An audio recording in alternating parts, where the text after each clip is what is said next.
Oke, kita akan pelajari bab 11 hari ini mengenai fundamental of organizing. Ini key takeaway-nya, ya, mendeskripsikan organisasi sebagai manajemen fungsi, kemudian membedakan antara organisasi formal dengan organisasi informal, bagaimana dari segi strukturnya, kemudian identify operational struktur, kekuatan dan kelemahan masing-masing, kemudian perbedaan struktur, kekuatan, dan antara organisasional yang horizontal dengan yang newer. Kemudian expand organizational designs, changing the model of place. Jadi bagaimana sih kecenderungan organisasi di zaman sekarang. Ini takeaway-nya itu organisasi manajemen function, arti organisasi struktur, reforma struktur, kemudian traditional struktur, function dari functional, divisional, matrix, kemudian regional organization struktur itu seperti apa, kemudian ada organizational design, kemudian ada organizational management function. Kita akan bahas satu. Kayak ini fungsinya satu organisasi ini kayak udah sering ya. Kalau dalam satu organisasi itu pasti ada yang namanya fungsi-fungsi manajemen adalah planning, organizing, controlling, dan leading. Sekarang kita akan berkonsentrasi di bagian organizing. Oke, ini organizing as management function. Organizing as management function, di sini organisasi itu menggambarkan hubungan antara organisasi, hubungan dalam satu organisasi, yang mendeskripsikan hubungan dari antara orang di dalam organisasi tersebut, kemudian juga pembagian posisi kerja dan beban kerja antara orang dalam organisasi tersebut. Jadi organization chart, chart organisasi itu mendeskripsikan hubungan antara orang-orang yang terlibat dalam organisasi, pembagian beban kerja, dan formal arrangementnya. Laporan formalnya harus dari mana ke mana dalam satu organisasi. Biasanya organization chart organisasi terdiri dari beberapa hal tersebut. Ada divisi pekerjaan, kemudian hubungan relationship supervisor, kemudian channel communication, managers of unit, dan level of management. Kemudian organizational management function ada dari bentuk informal struktur, the set of analysis between organizational member, social network analysis. Jadi kalau misalnya informasi struktur ini adalah hubungan-hubungan antara member dalam satu organisasi yang tidak mengikuti kaidah resmi dalam organisasi. Jadi di mana orang dalam organisasi itu menjalin hubungan pertemanan di luar organisasi, ya, hubungan sosial lain di luar organisasi. Kemudian ada social network analysis, ini menganalisis hubungan antara orang-orang dalam organisasi. Informal struktur dan social network. Jadi kenapa sih butuh informal struktur? Kenapa sih butuh social networknya? Kayak di sini ada beberapa keuntungan dari informal struktur ya. Potential advantage dari informal struktur. Pertama, allow people to make contact with others who can help them get things done. Stimulate learning as people work and interact together. Source of emotional support and friendship dan satisfied member social need. Jadi walaupun tidak ada hubungan formal dalam satu organisasi, namanya juga manusia itu kan makhluk sosial. Pasti dia akan menjalin hubungan-hubungan yang tidak mengikuti kaidah formal dalam satu organisasi. Ya, itu dalam kata lain akan membentuk informal struktur. Nah, informal struktur ini kenapa dibutuhkan? Pertama, ini membantu orang-orang membuat kontak dengan orang-orang lain jika butuh hal yang perlu dikerjakan secepat mungkin. Jadi gini, misalnya kalau pakai hubungan formal, komputer Anda rusak, Anda harus melapor ke bagian administrasi dulu, kemudian baru dihubungkan ke bagian IT. Tapi kalau misalnya dengan informal struktur, Anda kenal orang bagian IT, Anda langsung bisa minta bantuan ke orang IT tersebut. Kemudian stimulate learning as people work and interact together. Jadi sini membuat selama Anda berhubungan interaksi sosial pada saat makan siang itu Anda bisa mendapatkan ide baru, stimulate learning, jadi bisa mempelajari hal-hal baru dari orang-orang di divisi lain. Kemudian sort of emotional support and friendship ya. Jadi karena kita makhluk sosial, kita butuh hubungan dengan orang lain. Anda bisa mendapatkan hubungan friendship dan emotional support dari sosial informal struktur. Nah, ini potensial disabilitas dan informal struktur ya, hubungan-hubungan tidak resmi dalam organisasi. Biasanya presence adalah orangnya cenderung in and out, jadi nggak ada kelanjutan ya. Jadi ada yang mungkin hari ini dia bisa ada di situ, tapi bisa juga tidak lagi diterima di kelompoknya. Kemudian rentan rumor. Karena rentan rumor juga banyak informasi-informasi yang tidak akurat. Jadi misalnya pas saat makan siang banyak karyawan dari berbagai divisi berkumpul bersama, berteman, dan membahas segala hal. Bisa jadi hal yang dibahas itu tidak penting, tidak informasi, tidak akurat, sehingga menimbulkan rumor. Kemudian might resistant to change. Kemudian di personal of work effort from important objective. Jadi kadang-kadang terlalu banyak bersosialisasi, lebih kerjanya jadi tinggalkan. Kemudian ada feeling of alienation by outsider. Namanya juga hubungan sosial, nggak semuanya orang akan akrab, nggak semuanya orang akan klik. Mungkin ada yang merasa ditinggal, merasa yang diacuhkan gitu. Nah, kemudian kita masuk ke tradisional organisasi struktural. Dalam kata lain di sini adalah formal organisasi struktur. Ada yang bentuk tradisional. Tradisionalnya ada dikenal tiga, fungsional, divisional, dan matriks. Fungsional struktur. Jadi di sini mengumpulkan orang-orang yang punya skill yang sama dan punya performansi tanggung jawab tugas yang sama dikumpulkan dalam satu unit kerja. Jadi skill sama, kemudian tanggung jawabnya mengerjakan tugas yang sama itu dikumpulkan dalam satu unit kerja. Ini members organisasi ini bekerja sesuai fungsional area of expertise. Ini nggak terbatas dalam bisnis saja, bisa juga hal lain. Dan ini biasa fungsional struktur ini cocok untuk organisasi yang masih kecil yang hanya memproduksi beberapa barang dan jasa. Nah, ini contohnya fungsional struktur. Jadi orang-orang yang punya skill yang sama, punya tanggung jawab yang sama, cenderung sama dikumpulkan dalam satu unit kerja. Ya, contohnya di sini di sistem marketing, orang-orang marketing dikumpulkan di bawah vice president marketing. Orang-orang finance yang mengurus keuangan di divisi finance, orang yang memproduksi barang dan jasa dikumpulkan di divisi production, yang mengurus tentang tenaga kerja dikumpulkan dalam human research. Contoh lainnya ini di branch bank, ya kan bisnis, kali ini branch bank. Jadi yang mengurus loans, pinjaman-pinjaman dikumpulkan di satu unit loans, mengurus investasi dikumpulkan dalam satu unit investasi, mengurus operasi perbankan ya yang berhubungan langsung dengan nasabah itu dikumpulkan di bagian operation. Kemudian trust mengurus saham-saham dikumpulkan di bagian trust. Begitu juga di community hospital ya, bagi administratornya. Ada yang divisi medical staff yang ngurus alat-alat medikal, kemudian ada divisi nursing, klinik, dan patient service. Ini traditional organic struktur, potensial advantage proportional struktur. Pertama, economic of scale, ya. Kemudian economic of scale, kemudian task assignment, consistent expertise and training. Jadi ini skala ekonominya lebih luas. Terus kalau ditaruh di suatu pekerjaan, itu dikerjakan oleh orang-orang yang benar-benar sudah ahli, sudah mengerti, ya. Kemudian problem solving-nya, pemisah masalah cenderung high quality. Kemudian ada in the training skill and development untuk para anggotanya. Jadi pekerjaan itu dikerjakan oleh orang-orang yang benar-benar ahli karena mereka juga mendapatkan independence training and skill development. Kemudian ada untuk orang-orang yang di dalam unit itu ada clear career path ya. Jadi karirnya jelas, tanjakan karirnya jelas sesuai dengan fungsi masing-masing. Nah ini potensial discipline atau functional struktural. Jadi ada setiap unsur itu pasti ada kekurangannya. Ini pertama difficult, susah mempinpoint responsibility ya. Karena kadang kan ada problemnya kompleks. Dia harus melibatkan bagian finansial, harus melibatkan bagian marketing. Nah, kalau sudah terbagi-bagi seperti ini, mereka cenderung susah nih, harus siapa yang nanganin? Apakah orang finansial, apa orang marketing, atau orang yang dari function lain, dari divisi lain ya. Divisional pinpointnya responsibility. Kemudian ada functional simi problem ya. Jadi cenderung karena orangnya itu cenderung begitu-begitu aja ya, mereka cenderung punya narrow view of the performance objective. Jadi sense of cooperation untuk bekerja sama dengan divisi lain masih kurang. Kemudian masih dalam traditional organization struktur ada yang namanya divisional struktur ya.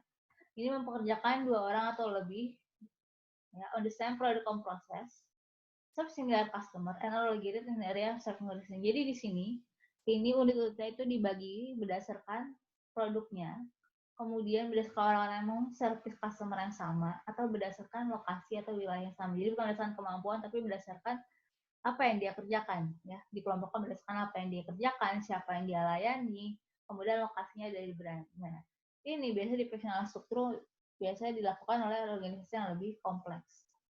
Apa itu problem associated with functional struktur? Ya, jadi di sini tujuannya ya, tadi kan ada yang functional struktur itu problemnya adalah susah dibagi-bagi. Nah, kalau ini berusaha menghindari problem yang susah dibagi-bagi.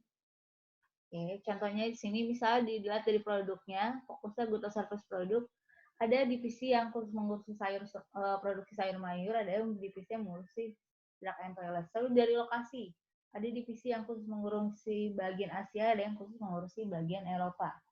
Kemudian dari customer, ada yang khusus yang mengurusi masalah-masalah orang muda, ada yang khusus mengurusi masalah orang tua. Itu di bagian ini ya, biasanya asuransi. Kemudian dari proses, ada product purchasing, ada order fulfillment. Jadi di sini dibagikan berdasarkan siapa yang diurus, lokasi aktivitasnya, kemudian aktivitas upstream proses, dan jenis produknya. Ini potential advantage di functional struktur. Ya, pertama, lebih fleksibel ya dalam merespon perubahan lingkungan. Koordinasinya antar divisi juga lebih bagus. Kemudian ada clear point responsibility. Jadi misalnya dalam tadi kan kalau yang sebelumnya itu dibagi-bagi keuangan aja, ngurus keuangan aja, marketing aja. Tapi kalau yang ini orang marketing, orang keuangan dan sebagainya itu dikumpulkan menjadi satu berdasarkan produk yang diproduksi, wilayah yang diurus, dan customer. Jadi ada clear point responsibility. Jadi kemudian expertise fokus on specific customer, product, dan region, dan ada greater ease restructuring.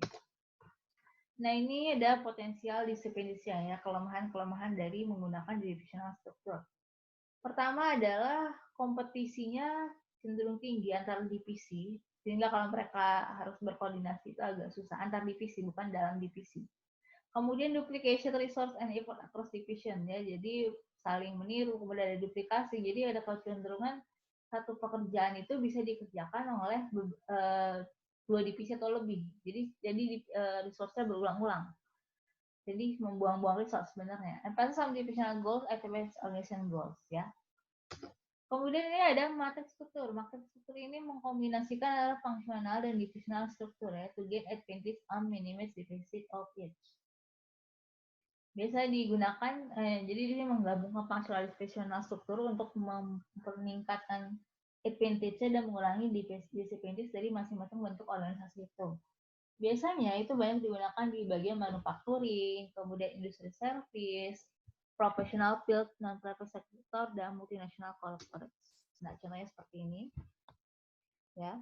Jadi ini fungsional dan divisional digabungkan.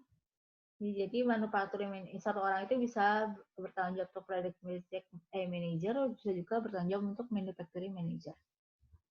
Begitu juga ya, yang ini bisa bertanggung jawab terhadap project manager, bisa bertanggung jawab terhadap engineering manager. Ini potensialnya, korporasi antar fungsi divisi itu lebih baik, kemudian lebih mudah mengambil keputusan karena korporasinya bagus, kerjasamanya bagus. Kemudian meningkatkan fleksibilitas dalam restructuring. Customer service-nya juga lebih bagus karena banyak yang terlibat bekerja sama service customer. Kemudian secara akuntabilitas performance juga lebih baik dan improve strategic management. Tapi ada kelemahannya. Ini karena kan digabung sehingga karyawan itu biasanya bertanggung jawab terhadap dua bos, ya seperti yang tadi dilihat di sini. Dia bertanggung jawab terhadap dua bos, satu di sini, satu di sini. Nah, ini sistem dua bos ini kadang-kadang membingungkan, ya, membingungkan dalam artian dua bos ini bisa aja bersaing untuk mendapatkan menunjukkan siapa yang powernya lebih kuat. Kemudian dua bos itu bisa sistem dua bos ini bisa menyebabkan confusion dan konflik dalam pekerjaan. Jadi orang-orang tuh bingung mau kerjain yang mana dulu, kata si bos yang mana dulu nih harus didahulukan. Kemudian cenderung banyak team meeting yang memakan waktu. Kemudian team might group develop grup titis, jadi ada grup dalam grup cenderung elitis.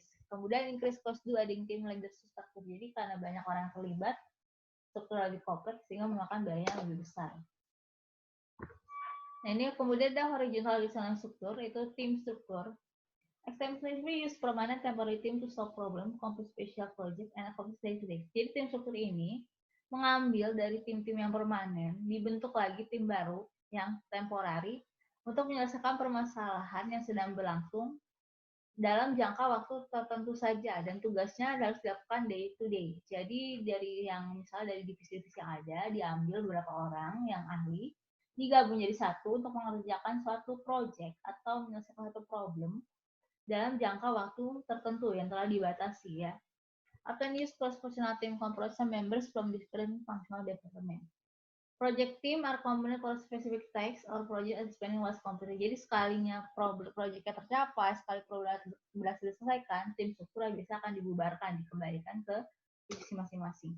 Nah, selama biasa di tim struktur, biasanya mereka berkonsentrasi untuk mengerjakan proyek itu aja, tidak ikut proyek lainnya, tidak ikut di proyek di divisi asalnya.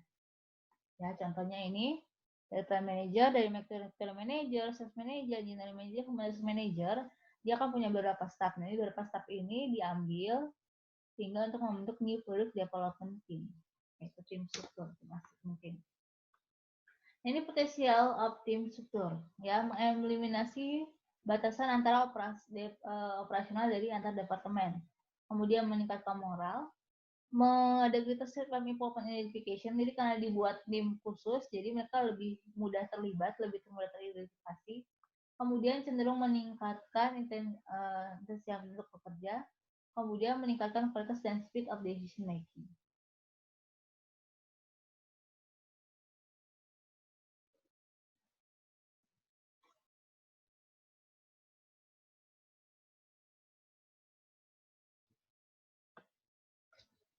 Ini potensial advantage of team struktur. Nah, ini kode complexity loyalty among members, kemudian banyak waktu di spend untuk meeting, terus kan karena tadi kan mereka sebenarnya bukan cuma dari tim asal ya, jadi ada permasalahan untuk tetap loyal dengan tim yang lamanya, tapi kan mereka harus konsentrasi di tim yang baru ini untuk sementara.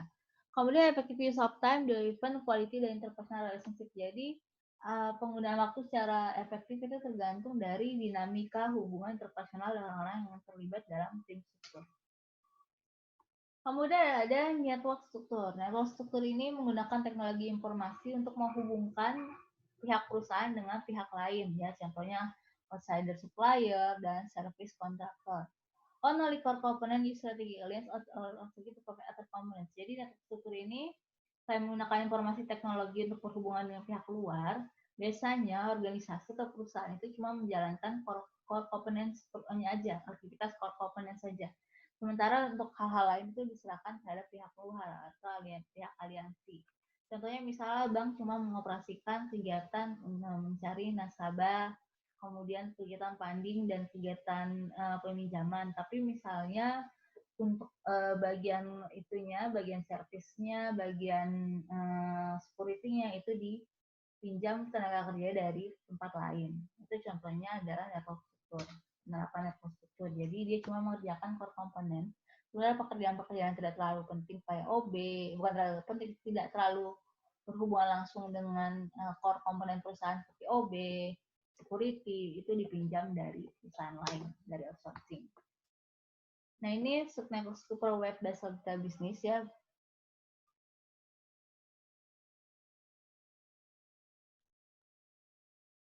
Jangan dulu sebentar.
Ya, kita lanjut potensial activities of network structure. Pertama, perusahaan bisa beroperasi secara full time dengan beberapa karyawan lebih sedikit dan less kompleks internal system. Kemudian, perbedaan network system keuntungan dari network structure adalah mengurangi biaya overhead cost, overhead dan meningkatkan efisiensi operasi. Kemudian, permit operation across grid distance. Ini kemudian potensial distributed soft network structure. Kontrol dan koordinasi problem bisa jadi bermasalah ya sesuai dengan tergantung kompleksitinya. Kemudian pada potensial loss or control over outsourced activities. Kemudian ada potensial lack operatif dalam use contractor dan excessively aggressive outsourcing can be dangerous. Jadi potensial disiplinnya karena ada yang beberapa hal yang diberikan kepada outsourcing, itu dalam perjanjiannya, dalam pelaksanaannya bisa jadi dangerous, bisa jadi ada pelanggaran dan sebagainya. Ini kemudian ada istilah boundaryless organization. Apa sih yang dimaksud dalam boundaryless organization? Boundaryless organization itu eliminate internal boundaries sama subsystem dan external boundaries with the external environment. Jadi di sini mengkombinasikan tim dan network struktur dengan addition temporary. Jadi nggak ada struktur yang tetap, nggak ada yang struktur formal, tergantung dengan dari apa yang dikerjakan. Ya, contohnya ini ciri khas boundaryless organization absent of hierarchy. Jadi tidak ada tingkatan dari semua orang dalam organisasi itu punya peranan, tanggung jawab dan kedudukan yang sama. Kemudian tim member saling memberikan power ya empowerment, saling empowerment. Kemudian pada penggunaan teknologi visualization dan assessment of improvements. Contohnya boundaryless organization yang keuntungannya itu encourage kreativitas, kualitas, timeline, fleksibilitas dan efisiensi. Knowledge, jadi di sini juga lebih gampang saring antara goal dan essential component. Contohnya virtual organization itu contoh adalah boundaryless organization, operates existing network of external aliens that engage using IT dan internet. Jadi virtual organisasi ya, itu contoh boundaryless organization beroperasi tergantung dari network of external aliens dan biasanya juga strukturnya disesuaikan dengan kebutuhan. Nah, contohnya kayak gini. Semua orang di situ, semua orang dalam satu organisasi ini harus bisa hal-hal mendasar ini dan juga nggak ada hierarki di antara mereka. Jadi misalnya pada saat time pertama, pada saat quarter pertama, pada saat bulan pertama ini lebih butuh melaksanakan fungsi sales dan fungsi production. Jadi orang-orang di sana berkonsentrasi sama-sama melaksanakan fungsi sales dan production. Pada yang ketiga melaksanakan fungsi sales, production, distribution, dan purchasing.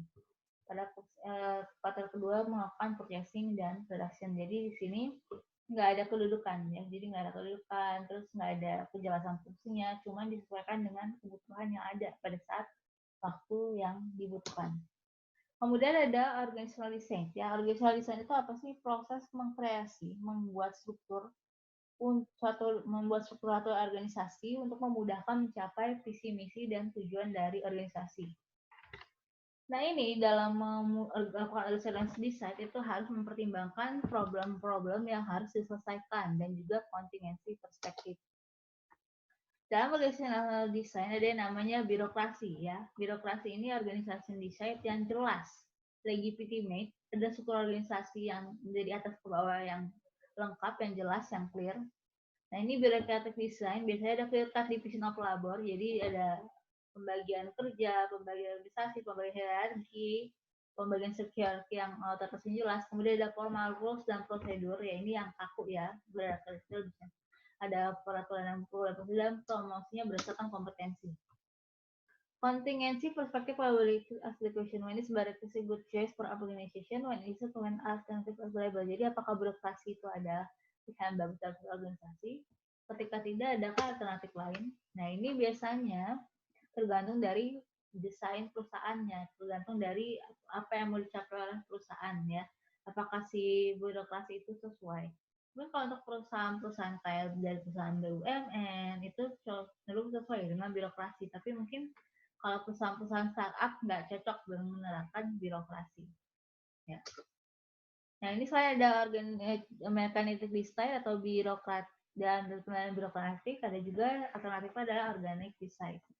Ini perbedaan-perbedaannya ya. Kalau mechanical design goal predictable, organic design adaptable. Kemudian otoritasnya tersentralisasi, kalau organik desain tidak terdesentralisasi. Prosedur dan rules-nya jelas dan banyak, ini cuma berapa doang. Kemudian narrow space of control, ini wide space of control.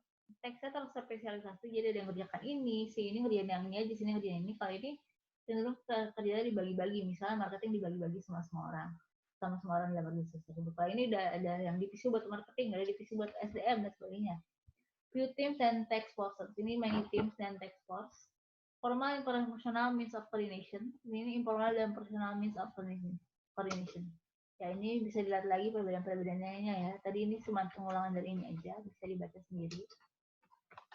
Nah, ini organik itu cenderung contemporary organization plan include. Nah, ini adalah kecenderungan organizational design pada zaman sekarang ya. Cenderung pure level of management, jadi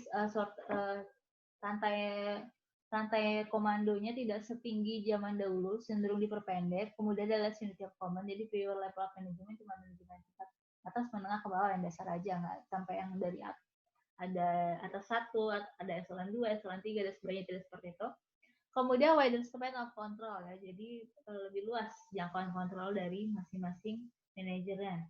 Kemudian ada more delegasi, manajer bisa mempercayakan, nggak mengerjakan segala sesuatu sendiri, mereka bisa melakukan delegasi kepada bawahannya. Kemudian cenderung desentralisasi, wide centralisasi, jadi nggak terpusat pada satu orang aja, tapi tetap ada sedikit sentralisasi dalam aplikasinya. Kemudian staff yang dipekerjakan tidak banyak. Nah, ini keterangan yang tadi ya, chain of commands, link of members, high level authority, span of control, ya, number of person direct reporting to manager, organization trailnya seperti apa, ini bisa dibaca sendiri. Nah, ini model delegation empowerment, jadi banyak yang didelegasikan tugas-tugasnya dari manajer kepada bawahannya, tapi tetap harus berdiskusi oleh manajer atasannya. Ini 3 step in delegasi, apakah suatu pekerjaan itu bisa didelegasi atau tidak, ada 3 hal yang diperhatikan. Pertama, pihak yang didelegasikan itu harus mengerti responsibility-nya, responsabilitasnya, dia harus mengerti tugas yang harus dikerjakan, ekspektasi yang akan didelegasikan ke dia. Nah, ini pada saat sudah didelegasikan, berarti pihak yang menerima delegasi itu punya grand autoritas ya untuk membuat keputusan sendiri. Kemudian create accountability record atau to report back on report. Jadi walaupun diberikan delegasi bukan berarti dia enak-enak aja kagak laporan. Nah, tetap harus ada laporan ke atasannya. Ini masuknya decentralisasi atau centralization ya. Centralization is concentration of authority for making most decision at the level of organization. Jadi itu kalau sentralisasi, keputusannya sebagian besar dibuat oleh level atas. Tapi di sini ada kecenderungan desentralisasi. Jadi pihak bawah pun juga bisa membuat keputusan. Decentralization masuknya pihak bawah boleh membuat keputusan sendiri, tapi tetap harus ada laporan ke pihak atas. Ya, ini bisa tadi yang bisa dijelaskan, bisa dibaca sendiri. Jadi cenderung juga reduce use of staff, jadi staff tidak terlalu banyak. Oke, selesai sampai di sini.